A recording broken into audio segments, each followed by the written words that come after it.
Mouse for Less family. I am Ricky and welcome to today's episode of the Mouse Bites.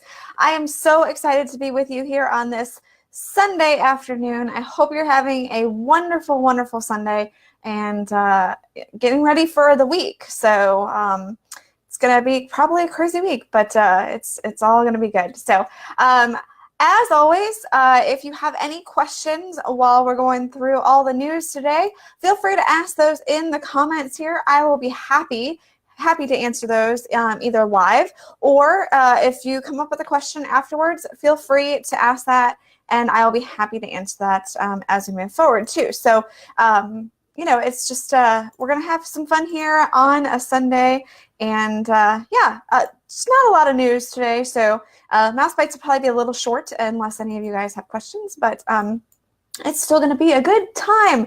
I'm ready to have a good time with you guys. I hope you're ready to have a good time with me. I want to actually send a congratulations, though, to Melinda. She is the one who won our contest that we were having, giving away the Mickey Mouse birthday sipper. So a big congratulations to Melinda. I sent her sipper out today, so she should have it next week. But a huge thank you to everyone who entered the contest. We have another kind of contest coming up here soon. It is going to be the Mouse for Less's birthday. So you're going to want to keep your eye out for that. We're going to have some great giveaways and other fun stuff planned for the big birthday celebration hoopla. So yeah, so anyway, let's get to the fun of the actual news. And I see we've got some questions that are starting to roll in, so we'll get to that too. But first things first, we're going to start out with Ralph and Vanellope from Ralph Breaks the Internet. Now, they have been meeting at Epcot. I actually was able to meet them a couple of weeks ago. At that point, they were meeting in kind of a behind-the-scenes kind of area. Not really behind the scenes, but it was like a weird area. You kind of had to find them in Innoventions. And now they are going to be meeting front and center, basically, and the Innoventions, or I'm sorry, in the Imagination Pavilion at the ImageWorks area for regular meet and greets with guests. They have a really cute little thing where they come out from a tunnel and they show up to meet with guests. So that's kind of really cool. So if you or your family wants to meet Ralph and Vanellope, you are able to do so now at the Imagination Pavilion. Moving on, speaking of meeting characters, Kevin, the exotic bird from Up, can now be seen at Disney's Animal Kingdom on Discovery Island. Now, Kevin is not meeting in a traditional meet and greet opportunity per se, so it's kind of one of those, like, you have to come upon him types of situations and see him. Kevin is a girl. She's really tall, so it's not one of the like traditional snap a picture situations that you can do. So you're just kind of going to be able to meet her and see her. It's kind of like if anybody's seen Divine at Animal Kingdom, you know, where you kind of just happen upon her.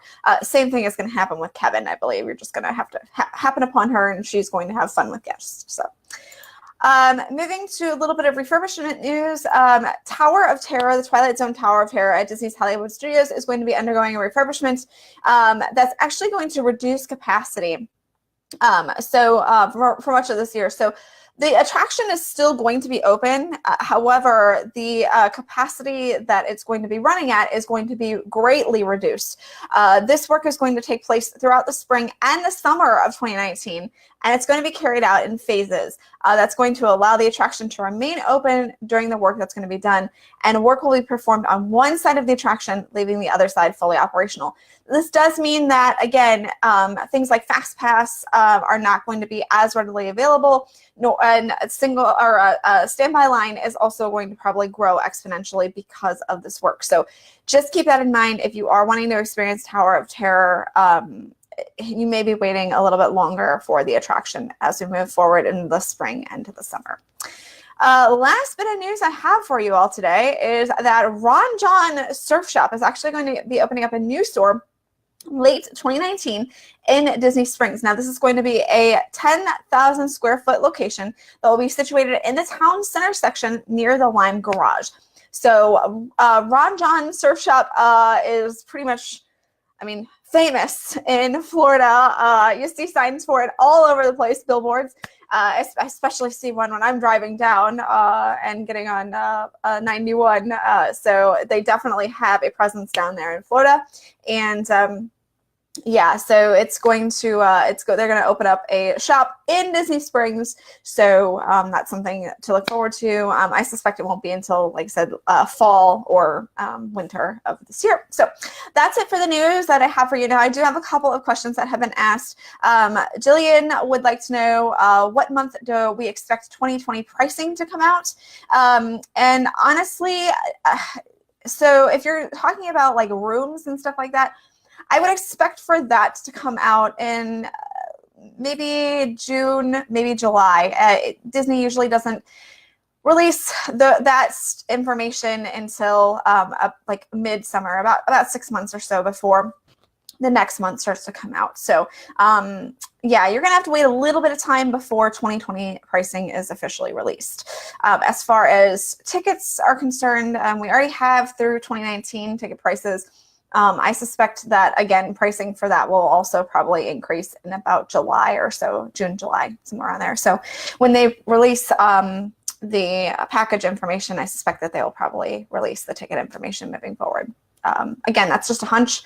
Before, we've had ticket information released, price increases done in February.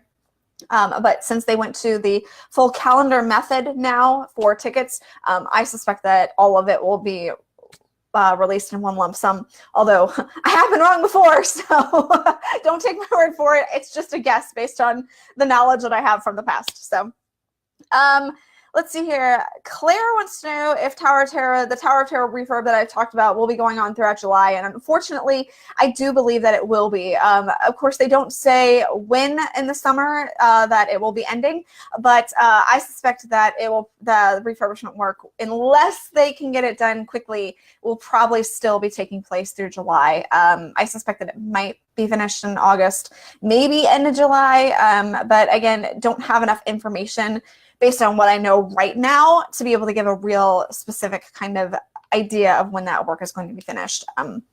So I would expect, just in the planning process, to consider that it will be taking place still in July. Claire would like to know what the best character dining venue is, and boy, that is a loaded question, let me tell you. First of all, I'm gonna tell you to head on over to the Mouse for Less and search for character dining. We have a bunch of information about the different options for breakfast, lunch, and dinner, because you know each character or each dining experience is different, and so each one has different character opportunities. So what you may see at breakfast at one place may not be the same characters that you'd see at dinner. So I'm thinking of like 1900 Park Fair right now, which is at the Grand Floridian. They have completely different characters at breakfast than they do at dinner. So you know, there are some changes and things like that. Best character dining venue, in my opinion, though, and I haven't done all of them, like I haven't done things like Cinderella's Royal Table or Akershus, just because I can't convince my husband to take me to a princess dinner. But I think that, you know, one of those would be good. I hear Akershus is actually a really good deal, especially for those who aren't on the Disney dining plan, because it's only, or actually for those who are on the Disney dining plan, I should say, because it's a one table service credit meal, and you get all the princesses, which is kind of a nice deal. So if you're on the Disney dining plan, I'm going to suggest Akershus. Also, if you're on the Disney dining plan, I'm going to suggest the new Storybook Dining at Artist Point, which is at Disney's Wilderness Lodge. Again, that's only one table service credit right now, and you get to meet some unique characters with the Seven Dwarfs characters, as well as Snow White and the Evil Queen, which is really kind of exciting to be able to meet that. As far as my favorite character dining experience, though, I'm going to go with something that's a little unique in the Garden Grill, which is actually at Epcot. It's in the Land Pavilion.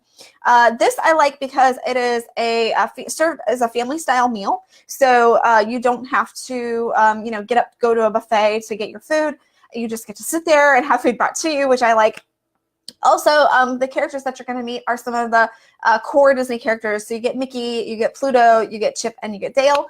And I really like this because I've had some fantastic character experiences here. The characters really have fun with the guests. And plus, because of the size of the restaurant, you see the characters a few times too. So I've had the characters come by 2-3 times during the course of my meal, which is kind of nice. Plus, you get to see, so the Garden Grill actually takes you through the land. So you actually get to see the Living with the Land attraction while you're dining. So to me, it's kind of a twofer. I mean, you get to see the attraction in a unique way and you get a character meal, which is really good. So I suggest either lunch or, breakfast or lunch or dinner there. I think both meals, lunch and dinner is the same meal they serve all day, but the breakfast option is really good. And then I really like the lunch dinner menu as well. So that's going to be my suggestion. But yeah, great questions today. If anybody else has anything else that they'd like to know, again, feel free to ask in the comments and I'll be happy to answer those. I'm going to go through all the social sites that you need to be following. So we have, of course, Facebook. We have YouTube. Make sure you're subscribed there. Hit that little bell button so you know when we post new videos. And speaking of new videos, we have some fantastic videos that have just gone up.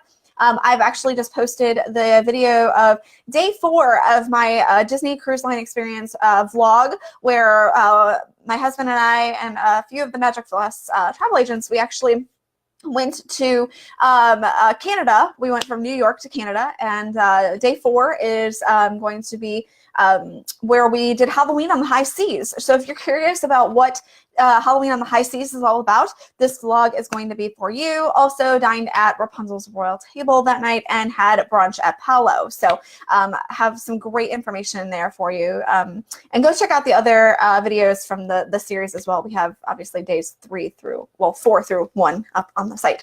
Got 3 more days to go. So if you're excited to find out a little bit more about sailing on Disney Cruise Line, that's going to be it. So also we have our new series, the Practically Perfect Planning series. I think that's what it is. And we're going to have the second episode in that series come out this week as well. So that's kind of exciting too. So yeah, we've got the YouTube channel. You definitely need to subscribe over there. We've also got Twitter. We've got Instagram, doing some great stuff there on Instagram. If you are on Instagram, you need to be following us. So you definitely want to go check that out. And yeah, we've got our newsletter too. The newsletter actually just went out today. So if you haven't signed up for it, well, sorry, you missed today's newsletter. But the newsletter will be coming out in 2 weeks. So make sure you go sign up and you won't miss a single thing in the newsletter next time. So that's going to do it for me today, and I will hopefully see you all next week. I am traveling next week, so we'll see if I'm able to get the Mouse Bites done next week. If not, I will for sure see you in 2 weeks, and we'll have a lot of news. We'll go over, if I'm not here next week, we'll go over everything that we missed, and make sure you're ready with your questions too. So, all right, I will see you all next week. Let's see here. Before we go, James actually just asked, so we'll get to the question here. James would like to know how many times you need to visit if you're an out-of-town annual pass holder to make it worth it. James, it's really that's an interesting question. It depends on how many days you're actually going to be in Walt Disney World. So if you are going to Walt Disney World for consecutive days, so if you're going to be there for, say, 9 to 10 days, you may want to look at that annual pass to see, and again, you're going to have to do the math on this, but you're going to need to look at that annual pass to see if maybe with that price compared to the discounts also that you'll get, whether that's going to be the best option for you. It's somewhere between the 9, 10, 11 day mark if you're going to be going for a nonstop stretch. Now, if you're like me and you take a few weekend trips, so like I go down a couple times a year, obviously I take like 3-4 day weekends. Now in that instance, the price, so because I would have to pay more money for those 3-4 day weekends, if I bought tickets separately, it actually makes sense for me to have the annual pass. I think for visiting in between 2 to 3 times a year, just because if I had to pay for tickets each time, it equals what it would cost for me to get the annual pass. So that's why I personally have an annual pass, is because I'm down there 2-3 times or more a year. So it really depends on kind of how you're going to chunk it. If you're chunking it as a full stretch, then I say 8, 9, 10 days is going to be somewhere in there is going to be your limit. If you're doing multiple trips in a year in chunks, I say, you know, that 2 to 3 time trip time period. So again, you're going to have to do the math and see what works out best for you. But that's kind of the point in which I think kind of makes sense. So, all right. Well, again, I hope that you guys have a great week. I will hopefully see you next week, but if not, I'll see you in 2 weeks for sure. And have a great Sunday, everybody. Bye.